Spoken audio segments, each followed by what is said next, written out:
Well, good morning, good people. Happy Thursday to each and every one of you guys. Hope everybody's having a great Thirsty Thursday. It is week number 10. Oh my God, it's week number 10 of the NFL season. And tonight we'll be back in the man cave. We'll be live streaming the Atlanta Falcons versus the Carolina Panthers. Another snooze fest for Amazon Prime, and another reason why the NFL needs to sell the Washington Commanders to Jeff Bezos, so that way they can, at least get even. He took that shit sandwich from them, and we'll take all that goes with it, that fixer-up stadium, all of the bad stuff. And sometime today, the Attorney General will be speaking and making a big announcement. We don't know what that's going to be, but I'm sure it's not that everything's fine here. I'm sure that's not going to be the case. And the Washington Commanders, hitting a new low yesterday, basically took their rookie running back who was shot and used him as a pawn to try and get at change the minds and the hearts of people that the Attorney General's not doing his job. He should be out looking for the people that shot their player. They didn't get the memo that they actually arrested the two individuals that shot him 6 days ago.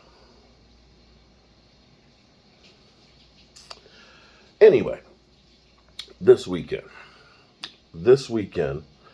Cowboys take on the Green Bay Packers. Rich Eisen has the Dallas Cowboys at number 4, coming off a bye week, going against a wounded animal in the Green Bay Packers. The Green Bay Packers had 10 players miss practice yesterday. I think they've got 16 hurt. They've got a couple of guys who are lost for the season. They are in bad shape. And, last night with Brother Roz, I actually said, is this the worst Packer team in the last 22 years? And he's like, I've seen some bad ones, but not quite. They keep going at the rate they're going, it might end up being that way. But a lot of times in life, the old saying, the grass is greener on the other side, and you opine for something different than what you've had. But sometimes you find out maybe what you had wasn't so bad after all. And this may be where Aaron Rodgers, who is an incredible player. I don't like Aaron Rodgers because he is such an incredible player. He has broken the hearts of me and Cowboy fans too many times. I deem him like that character in the movies, horror movies, that you always think is dead, and you relax it, like Fatal Attraction. She's in the bathtub, boom. You see the bubbles coming out.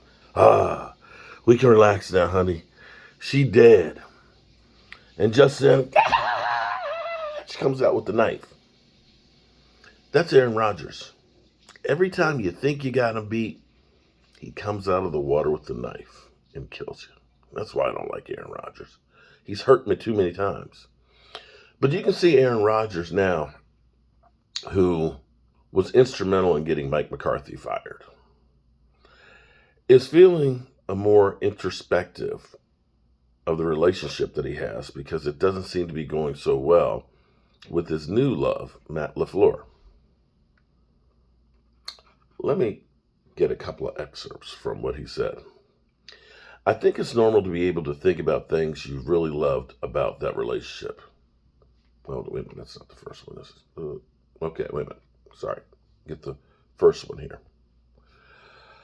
I appreciate the little things a little bit more, because really this game and life is about the journey. I will always be tied with him because of the connection that we had and the years we spent together. Obviously, my long-term tenured coach, my longest tenured play caller. I'm thankful for those years, and thankful maybe a little bit more now as the years go by. Interesting.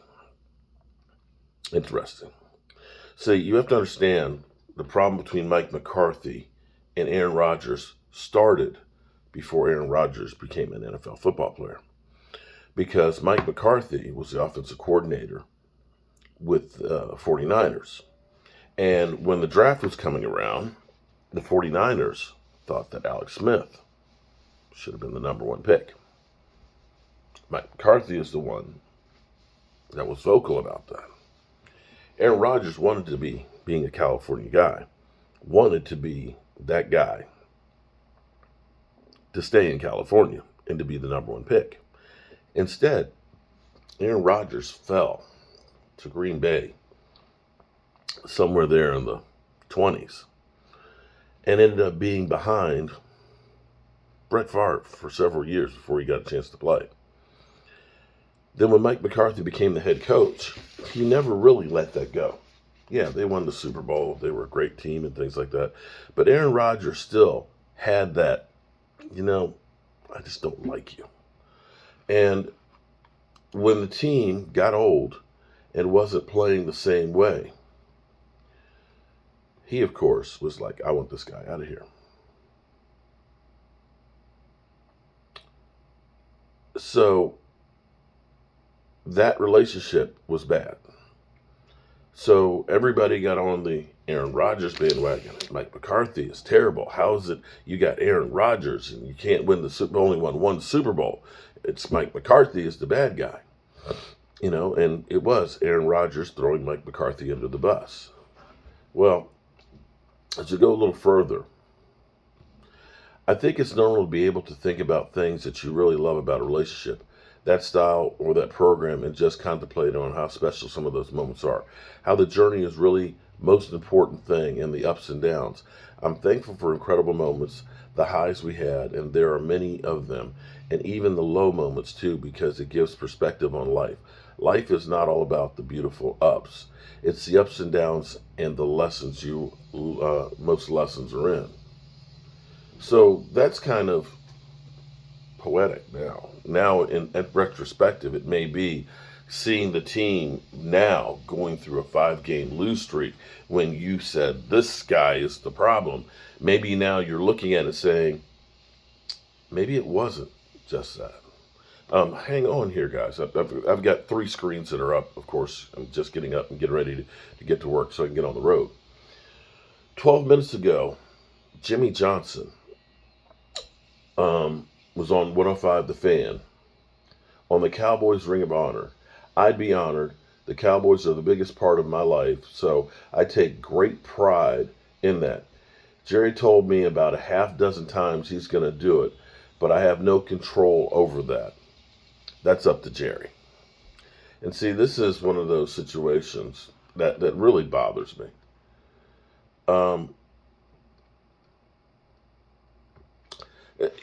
I believe in karma. I truly believe in karma. And that's one of those things that, Jerry and Jimmy, Cowboys don't win those Super Bowls without the both of them being there together the way they were. Lord knows, it's not a lack of trying for Jerry Jones to get a Super Bowl.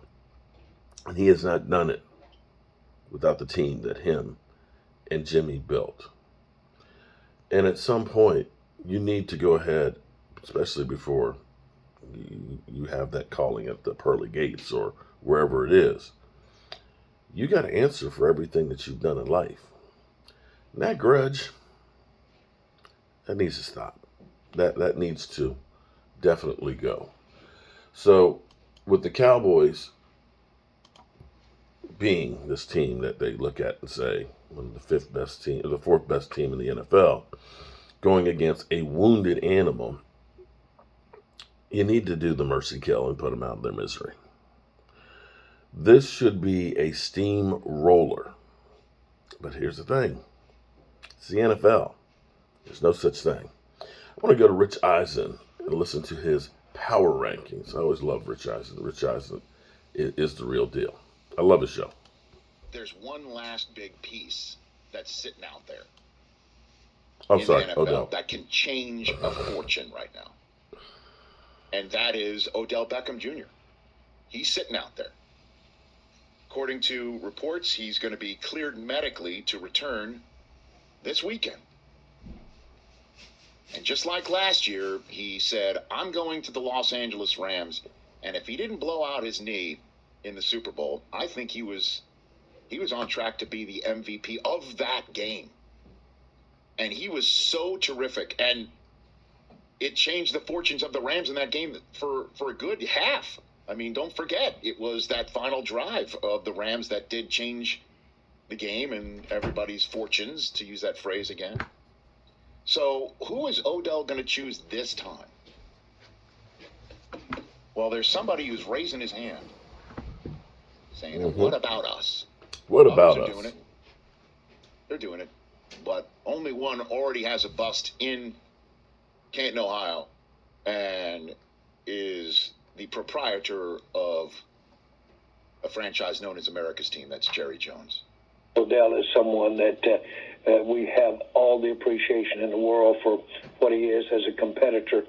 And I know that the Cowboy star on that helmet, when he puts it on, could look pretty good. And I will say this. Out of all the choices that Odell has, about a month ago, Green Bay and Tampa Bay were part of that mix. Not anymore. I think so. Not now. Even the possibility of playing with Tom Brady, which is very enticing, one would think. There's just too much else going on, and obviously I'm going to see the Bucs up close and personal this week. The run game, still you need to work on that. The protection up front from Brady. The 44-second drive last Sunday, just a couple of days ago. We'll find out if that can resonate more. But there might be more sure bets for Odell. Obviously, the Bills are, I'm sure Von Miller's calling up saying, join us here. Join us here. Come hang out with him and Gabe Davis. That's enticing, one would say. The Chiefs are another one that's out there. I don't know if they have the so-called space for him, if the Kadarius Toney acquisition does anything. I know that cap space gets mentioned, but I think they could get around it, one would think. But if you're Odell, I mean, there's a million options that are there. And is that the best fit? You can win a championship. You play with Mahomes. That's got to be enticing, too. I don't know if Seattle's an option. Would Seattle be an option?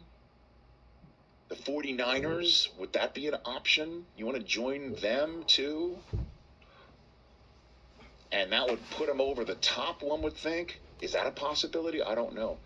But I've got to tell you, man, I think the best spot for him, it's the Dallas Cowboys. in terms of showing up, being the difference maker, getting on everybody's radar screens, cashing all whatever checks that might come from signing with this team and the attention that comes with it. I got to tell you, I think it's Dallas.